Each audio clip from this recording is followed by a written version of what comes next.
विकास कामं वेगानं मार्गी लावावीत यासाठीच वेगळी भूमिका घेतल्याचं स्पष्टीकरण उपमुख्यमंत्री अजित पवारांनी दिलं। त्यांनी राज्यातील जनतेला उद्देशून एक पत्र लिहिलंय। त्यामध्ये भाजप शिंदे गटासोबत जाण्यासंदर्भात त्यांनी माहिती दिलेली आहे। या पत्रात अजित पवार यांनी नेमकं काय लिहिलेलं आहे, काय म्हटलेलं आहे पाहूयात।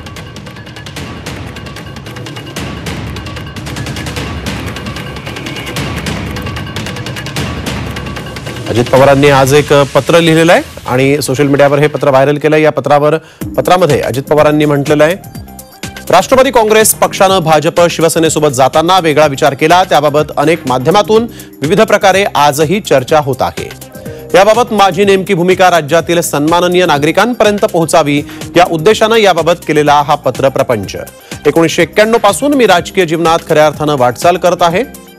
मला राजकारणात संधी अपघातानंच मिळाली।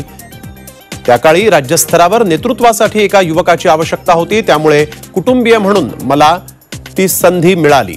पंतप्रधान मोदी, गृहमंत्री अमित शहांच्या नेतृत्वाखाली जो विकास होतोय तो मला महत्त्वाचा वाटला। माझी आणि त्यांची कार्यप्रणाली मिळती जुळती आहे। त्यांच्या समवेत माझ्या भविष्यातील विकासाच्या योजना आहेत, त्या अधिक प्रभावीपणे प्रत्यक्षात उतरवणं शक्य होईल असं मला वाटल्यानं मी त्यांच्या सोबत जाण्याचा निर्णय घेतला।